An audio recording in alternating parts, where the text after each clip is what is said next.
दोस्तों, voice of industry पारां ॻाल्हियूं किताबनि जूं सिलसिले हेठि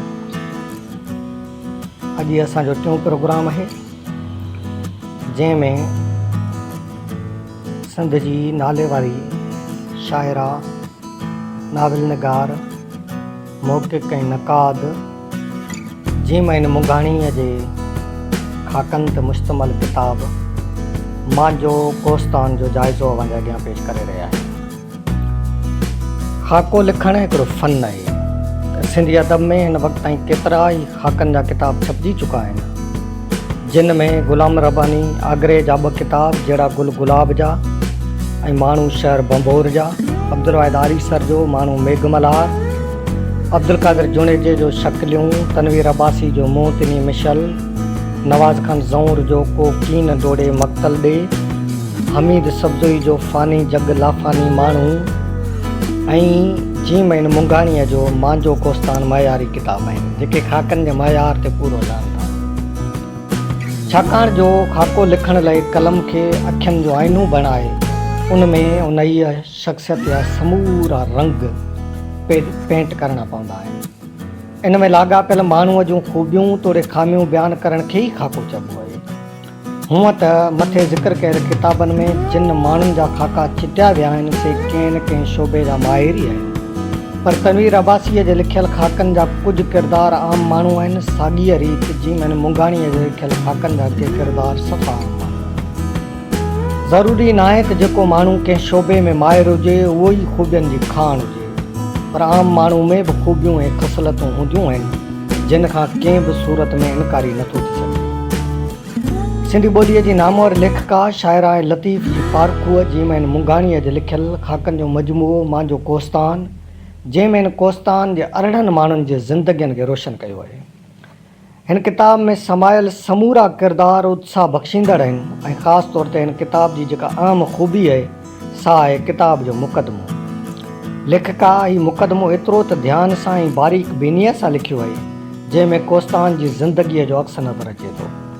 ऐं त इहो बि चवंदुसि, हीउ मुक़दमो कोस्तान जो सफ़रनामो चइजे त को बि वधाउ न थींदो। ऐं जिन माण्हुनि कोस्तान न ॾिठो हुजे उहे कोस्तान जे माण्हुनि, जबलनि, फसलनि, पखियुनि, रीतुनि, रवायतुनि ऐं पथरनि जा किसा बि हिन किताब में पढ़ी सघनि था ऐं ॼण त हक़ीक़ी मुशाहिदो माने सघनि था। कोस्तान सां संदसि जेका वाबस्तगी आहे या कोस्तान जो तारुफ़ करायां उनखां बहितर आहे त असांजे हिन लेखिका पारां करायल तारुफ़ अव्हांजे आॾो पेश करियां। पखियुनि जे परनि जहिड़े नरम ऐं गरम अहसासनि जहिड़ो कोस्तान, जंहिंखे आउं फ़क़्ति हिकु खितो न पर काइनात सम्झंदी आहियां। लिखणो अथमि मांजो कोस्तान, महिरबान, मुशफ़िक़, ढावल ऐं शाहूकार कोस्तान, जंहिं लाइ कलम खे बि महिरबान, मुशफ़िक़, ढावल ऐं शाहूकार थियणो पवंदो। कोस्तान रुॻो हिकु खितो न आहे, काइनात आहे, जिते रंग रंग जूं रीतूं, क़िस्मे क़िस्मे रवाज, तरह तरह जूं रस्मूं, रवैया, जज़्बा, अहसास, लहजा ऐं संदन जबल जहिड़ी ई मज़बूत, ताक़तवर, शाहूकार ऐं मोतबर ॿोली आहे। इहो आहे कोस्तान जो तारुफ़। ऐं नथो सम्झां त इन खां वधीक कंहिं तारुफ़ जी घुरिज हुजे। असांजे हिन लेखिका जहिड़ी रीति किताब जे मुक़दमे में कोस्तान जी पूरी तारीख़ खे समायो आहे, अहिड़ीअ रीति हुन जिन किरदारनि ते कलम खयूं आहे उन्हनि खे इन अहिड़ी त सचाईअ सां पिरोयो आहे, जंहिंमें हिन जा पंहिंजा अहसास बि चिटा उभरी बीठल नज़र अचनि था। न सिर्फ़ु एतिरो, पर उन्हनि किरदारनि ते लिखणु वक़्तु जिते ज़रूरत महसूसु कई आहे उते उहा दुनिया जे ॿियनि मुल्कनि जो हवालो ॾींदे बि कोस्तान जो ज़िक्र कंदी पई आहे। छुटे खान बिकक वारे ख़ाके में हिकु हंधि औरत ई भेट कंदे लिखे थी त यूरोपी औरत जॾहिं समाज जे हथनि में रांदीको हुई तॾहिं जबल जी औरत राज धञाणी हुई। मथियां अहसास रुॻो औरत जी अज़मत लाइ न आहिनि, पर उन्हनि अहसासनि में कोस्तान जे रवायतनि ते फ़ख़ुर बि करे आहे। कोस्तान जी अज़मत बि आहे, अहिड़ी ई अज़मत छुटे खान बिकक जो तारुफ़ कराईंदे बि ॾेखारे थी। छुटो खान बिकक माणपे जो अहिड़ो मिसाल हो जंहिं ते जबल खे बजा तौरु फ़ख़्रु आहे। उहो अहिड़ो माण्हू हो जेको ज़ात पात, मज़हब, फ़िरके जे वर वकड़ खां आजो हो। छुटो खान बिकक अहिड़ो माण्हू हो जंहिं ते माणपो बि फ़ख़्रु करे, छो त हू माणपे जो शान हो, मान हो। जीमैन मुंघाणी ख़ाका लिखण महिल पंहिंजे ज़हन जे समूरनि हवासनि खे सालम रखी लिखिया आहिनि ऐं उन हर माण्हूअ जे किरदार में शाह साईं ऐं सिंधी ॿोलीअ खे ईअं समायो आहे जीअं धरती पंहिंजे गोद में कुंदर खे समाए छॾींदी आहे। केतिरनि ई जायुनि ते हिन सिंधी ॿोलीअ ऐं शाह साईंअ खे लफ़्ज़नि में एतिरो त मान बख़्शियो आहे जो संदसि उन्हनि उजरनि एहसासनि सां बि प्यार थियो पियो थो। हू वॾो थियो त उमिरि सां गॾु संदसि शाइरी बि पुख़्ती थियणु लॻी ऐं हू जबल जी ताक़तवर ॿोलीअ जे आधार ताक़तवर शहर चवणु लॻो। रिहाइशी तौर ते लतीफ़ सरकार जो वास्तो जबल सां न हो, पर हू जबल वारनि जे वजूदनि में टिकियल हो। इहा ॻाल्हि आउं हंधि हंधि चवंदसि ऐं हर हर चवंदसि। असीं थर वारा चवंदा आहियूं त लतीफ़ हो ई असांजो। लतीफ़ माड़वी खे ॻाए असां थरियनि खे अमर करे वियो आहे, पर असांजे अदीब जी मैंने मुंगाणी त लतीफ़ खे जबल वारनि जे वजूद में समाए असांखां गोए खणी वई। इहा लतीफ़ जे फ़िक्र जी अज़मत चइजे जो पूरी सिंध संद फ़िक्र जी वारसीअ जी दावेदार बणी बीठी आहे। ज़रूरी न आहे त सिर्फ़ु उहे माण्हू अज़मत जे लाइक़ आहिनि जेके कंहिं शोबे जा माहिर हुजनि, डॉक्टर, इंजीनियर, कामोरा, कड़ा वग़ैरह, पर जेको ख़ज़ानो ॿारहाड़ीअ में रहंदड़ आम माण्हुनि जे सीननि में दफ़न आहे उहो उन्हनि मुख़्तलिफ़ शोबनि सां तालुक़ु रखंदड़ माण्हुनि वटि किथे आहे। ऐं असांजो आम माण्हू बि अज़मतनि ऐं मोहबतनि जो हक़दार आहे। मुंहिंजो कोस्तान जो हिकु ॿियो किरदारु आहे सनासी ख़ान बिकक। हीउ बि हिकु मुंहिंजी मुड़ुस आहे जंहिंजी बहादुरीअ जूं साखूं त अॼु बि कोस्तान जा पथर ॾियनि पिया।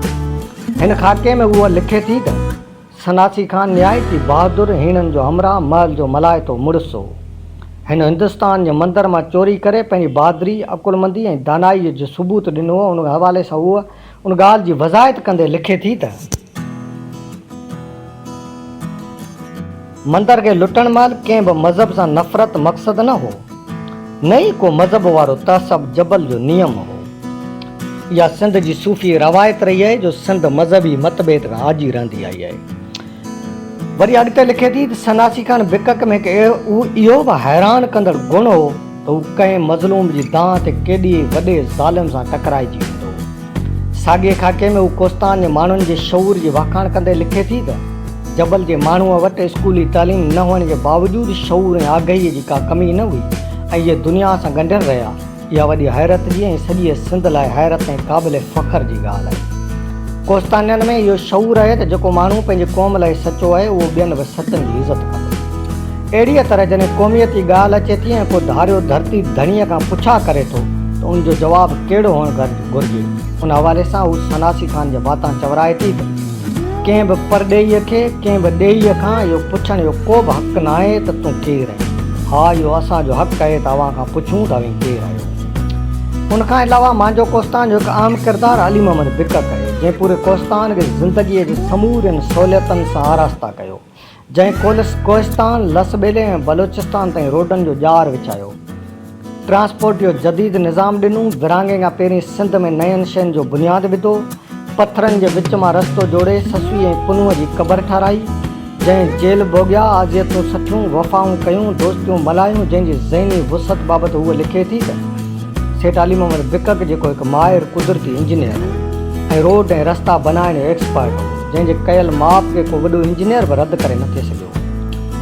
इहे माण्हू मुंहिंजो कोस्तान जा हक़ीक़ी किरदार आहिनि जेके ख़ुदादाद सलाहियतुनि जा मालिक आहिनि। सेठ ग़ुलाम मोहम्मद बिकक जुमानी हिकु अहिड़ी शख़्सियत जेका मकनातेसी छिक जी जेरी जागली तस्वीर हर शख़्स वटि छिकिजी वेंदो।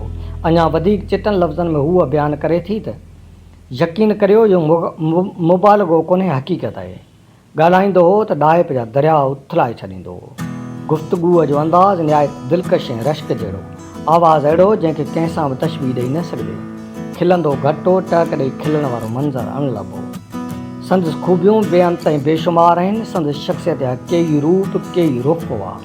ॻाल्हाईंदो ऐं फ़ैसिला कंदो हो त ॼण जजनि जो जज हूंदो, हलंदो हो त हिकु एथीलेट लॻंदो हो, शिकार कंदो हो त संदसि निशान बेमिसाल हो। खाको लिखण जो अंदाज़ बयां अहिड़ो ई हुजणु घुरिजे, शख़्सियत जो जाइज़ो ईअं ई पेश कजे, बाक़ी सखणो तारब ॾेई खाका नवेसीअ में शुमार नथो थी सघिजे। हिन किताब जो हिकिड़ो ॿियो किरदारु बि मोतियुनि जी माला जहिड़ो आहे, जंहिं तां गुलनि जी वर्खा कंदे छज हारे छॾजनि त बि थोरा आहिनि। उहा किरदारु आहे वॾेरो मल्ल ख़ान पालारी, जंहिं हक़ीक़त में वॾेरे लफ़्ज़ जो मान रखियो आहे, जेको कोस्तान जहिड़ो अॾोल इंसानु आहे जंहिंजी शख़्सियत जा सभई रूप स्वरूप आहिनि। हीउ उहो पहिरियों माण्हू आहे जंहिंजे शान में रेडियो पाकिस्तान हैदराबाद तां नशर थींदड़ जग मशहूर कचहरी फ़तह ख़ान जी कचहरी में मल वॾेरे तां मोरो चवा नशर थियो। उहो शख़्स आहे जंहिं अयूब खान जे आमराणियुनि रवायतनि सां मुआदो अटकायो हो। हीउ उहो मुंहिंजी मुड़ुस आहे जंहिं जीएम सैयद सां उन वक़्तु निभायो जॾहिं सैयद सां मिलण खां चूंड वॾेरा पासो कंदा हुआ त मतां सरकार जे नज़रनि में न अची वञे। उन हवाले सां लेखिका लिखे थी त साईं जीएम सैयद सां संदसि मुहबत ऐं अक़ीदत जो इहो मिसाल आहे त साईं जीएम सैयद वटि महिमान थी सरीअ में आयो ऐं वॾेरे मल खान पालारीअ ॼण त साईंअ खे पंहिंजी दिलि जे खाननि ऐं अखियुनि जे माणिकनि में पूरे मक़ीद करे महफ़ूज़ करे छॾियो। हूअं त साईं मल खान पालारी साहिबु ख़ूबियुनि जो भंडार आहे, पर जेका अनलब हैरतनाक ख़ूबी मंझसि आहे इहा ई राजबाग ऐं वास्तेदारनि जी हर हिकु शादी ऐं ग़मीअ में शरीक थियनि। उनखां सवाइ इन किताब जा ॿिया किरदार एतिरा ई मानायत आहिनि जिन में अला बचाए यार मोहम्मद समे खां वेंदे लतीफ़ जे 3 किरदारनि हाजी इस्माइल बंदीजे, गुलू बंदीजे ऐं वॾेरे ग़ुलाम क़ादिर बंजीदे ताईं, नाबीन शाह मोहम्मद बिकक खां वेंदे मासी मेहरा बिकक ऐं उस्ताद मोहम्मद जुमन ताईं हर किरदार सुहिणो, सीबतो ऐं अणछोयल आहे। उन्हनि सभिनी किरदारनि ते जंहिं सचाईअ सां असांजे हिन लेखिका लिखियो आहे अहिड़ो शायदि को लिखी सघे। मुंहिंजो कोस्तान जो हर किरदारु एतिरो मानायतो आहे ऐं उन ई खे लिखण में अञा वधीक मानायतो ऐं मलायतो बणायो वियो आहे जो उन्हनि जी छंट छाण थी कजे त ॿियो किताबु ठही वञे ऐं उन्हनि खे अधु में छॾण बि नाइंसाफ़ी चइबी। पर आउं चाहियां थो त उन्हनि शख़्सियतनि सां गॾोगॾु किताब जे ॿियनि ख़ूबियुनि खे बि रोशन कंदो हलिजे। असांजे हिन लेखिका लफ़्ज़नि में समुंड खे समाए छॾियो आहे। शाह साईं त संदसि अहिड़ो अक़ीदो आहे जो हुन पंहिंजे हर किरदार खे लतीफ़ जे किरदार जियां रोशन कयो आहे ऐं इन सां गॾु हिन जबल जे ॿियनि ख़ासियतनि खे बि साम्हूं आंदो आहे जिन जो तज़किरो बि ज़रूरी आहे। उहो लिखे थी, जबलनि में वॾियूं कुदरतूं ऐं राज़ आहिनि, उते जा वण ऐं ॿूटा कीमिया आहिनि ऐं उते जा पथर पारस आहिनि। कारोकारीअ जी रीत जबल में कान्हे, अॼु ताईं का बि औरत कारी करे मारी न वई आहे। जबल में औरत जो वॾो एतिराम ऐं इज़त ऐं औरत बि उन्हनि भरवसनि जो भरम रखणु ॼाणे थी ऐं रखे थी। घर आए वेरीअ सां बि सनरा थी मिलनि, हराम कंहिं वेर वड जो लखा ॾियनि, मयारूं मोर्चा ॿधे थियूं बीहनि ऐं वेर पिया वक़्त सां हलंदा ऐं निबेरजंदा। हैरती ॻाल्हि इहा आहे त जबल जो माण्हू केॾो बि ॾुखियो बुखियो हुजे जबल जी गिला ऐं घटिताई न कंदो। अबा जेको माग खां थिड़ंदो आहे उहो हीणो हूंदो आहे। मथे जेके हवाला मूं खयां आहिनि उन्हनि में केतिरियूं ई ॻाल्हियूं वाक़िफ़ियूं थियल आहिनि। उन्हनि मां असांखे संदसि रोशन ख़्यालीअ जो बि पतो पए थो त इहा बि ॻाल्हि सम्झ में अचे थी त हिन शख़्सियतनि जे ज़िंदगीअनि तां ज़ंग लाइण सां गॾु ज़ंगजी वियल समाज जे सोचनि खे उखोलण जी शौरी कोशिशि कई आहे। हिन में रवायतनि जी बि पासदारी कई वई आहे त कारोकारीअ जहिड़ी कुदी रस्म जी निंदा करण सां गॾु औरत खे बि भरवसो ऐं एतमाद सेखारियो वियो आहे। हिन जिते जिते ज़रूरत महसूसु कई आहे उते शाह साईंअ जी शाइरीअ खे शामिलु कयो आहे ऐं हिन केतिरा ई ठेठ सिंधी मुहावरा इस्तेमालु कया आहिनि। उन्हनि में केतिरा त अहिड़ा बि मुहावरा आहिनि जेके शायदि असांजे किताबनि जो बि हिसो बणिजी न सघिया हुजनि। खेसि ॿोलीअ ते कुदरत हासिलु आहे, ठेठ पकी ॿोलीअ जो इस्तेमालु कंदे हिन ॾुखियनि लफ़्ज़नि जी माना बि ॾिनी आहे। छाकाणि जो असां वटि आम पढ़ंदड़नि जो हल्को वसी आहे जिन खे पंहिंजे खिते खां ॿाहिरि जे लहजे मुतालिक़ का बि ॼाण न आहे। मजमूई तौर ते हीअ किताब हर लिहाज़ खां काराइतो किताबु आहे ऐं हिन किताब खे पढ़ण खां पोइ ख़ाका लिखंदड़नि लाइ बि आसानी पैदा थींदी त ख़ाको कीअं लिखिजे। सिंधी अदब जो ई शाहकार किताबु मुंहिंजो कोस्तान सिंधी अदबी बोर्ड जामशोरे पारां 2014 ईस्वी में छपजी पधिरो थियो आहे। ऐं सभिनी दोस्तनि खे ऐं पंहिंजे हिन वॉइस ऑफ इंडस टीवी जे ॿुधंदड़नि खे सलाह ॾींदुसि त हीअ किताबु हिकु भेरो ज़रूरु पढ़नि। दोस्तो, अॼु असां अव्हांजे अॻियां ख़ाकनि जे किताब मुंहिंजो कोस्तान जो जाइज़ो पेश कयो ऐं इंशाअल्लाह असां ईंदड़ हफ़्ते वरी कंहिं ॿिए किताब सां गॾु अव्हांजे अॻियां पेश थींदासीं।